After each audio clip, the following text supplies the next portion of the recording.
everybody, and welcome to Cannesversations. I'm Stephanie Beach, and I'm with Budi from Experian. Are you ready to spill the rosé? Always. Awesome. So, while I pour your rosé, how many times have you been at Cannes? This is my second time. Okay, second time. And what are your thoughts so far? It's a busy event. It's a marathon, fun one, pretty creative, but yeah, a lot of fun. And what would be your advice for first-timers? Definitely come prepared to be always busy on your feet, be organized and take good notes, and try to summarize the end of your day because you're not going to remember what you've been talked about the next day. Yeah, that's great advice. You meet so many different people, so many random people, which is so amazing. Yeah. But then you're like, oh, I'll remember. And then you walk away and you're like, what was their name? Exactly. Talking about spilling the rosé, Yeah. what trends makes you want to spill the rosé? I think this one trend that I'm seeing that not being talked about very explicitly, but I think is very important, is the role of identity in AI applications, especially in advertising. And the reason for that is if you don't have a good foundation, your AI, whatever good model you might have, your AI is not going to generate the results that you're looking for. So we like to say this internally as a joke, garbage in, garbage out, right? So if you don't feed the right signals to your AI to train it, it's not going to do the right thing for you. So it is very important that marketers have a strong identity spine when they're optimizing or forecasting or even trying to understand their users. To have, having that identity layer is super important because that's going to drive the results eventually. Yeah, and I love that. A lot of people are talking about AI here, and it's a big topic in the industry, but I like that there is something layered on top of it, and it's not just a generic or overview of what to do and how to do it.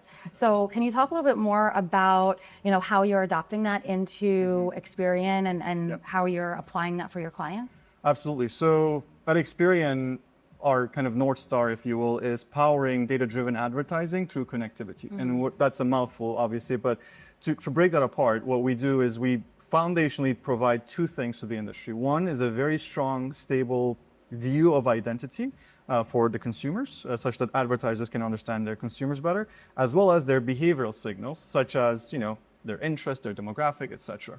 So we work with a lot of partners in the industry. Majority of the partners use Experian data, both from an identity and behavioral data perspective, to feed into to what they're doing in their platforms, in their media strategies, media buying, whatever it might be. So our assets are a core foundation to many partners in the industry, which then becomes really important.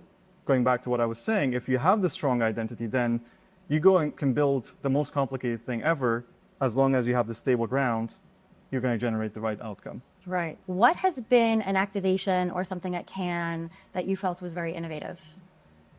Well, I'm a little biased. I'll talk about the Experian activation. Well, we had our party, the kickoff party on Sunday, and we brought in a very, very nice, in my opinion, and cool brand, St. Lucia, on a rooftop party on Sunday on a sunset. And that's, to me, was maybe not as innovative, but more so a good way to start the week, to ease in.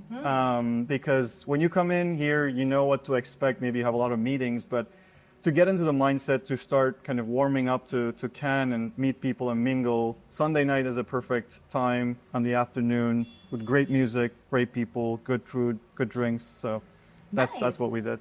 That's great. What is something that you feel is overhyped in the industry? I think there was, and I've seen this kind of going away, there was a lot of talk about AI, as you call that as well. And I see less of talk and more of action, which is a great sign. I don't see any more those vague questions of what is your AI strategy? Right. And I'm now seeing the question of very specifically, how are you using it in this domain, or how is this going to help me in this specific problem? So, which is, I think, is really important. Yeah. And what do you think is undervalued or something that's up and coming? I'm actually seeing, not undervalued, I think there's a lot of trend coming up on this one, but I'm seeing big publishers and platforms wanting to get closer to having outcome data in their own walls to be able to optimize and measure and show the return on investment to advertisers in a more effective way. So if you're a big platform or a published site platform that you have inventory and you want to be able to show why working with them is valuable, you need to show the results, and the results come from the outcomes. So having that data is becoming a big need for all these platforms is what I observed. And do you have any confessions that you'd like to share? Not really. No? Okay, no worries. Okay, and one last final very important Sure. question. Rosé or Aperol Spritz? Rosé. Rosé all day. Let's Spill the rosé.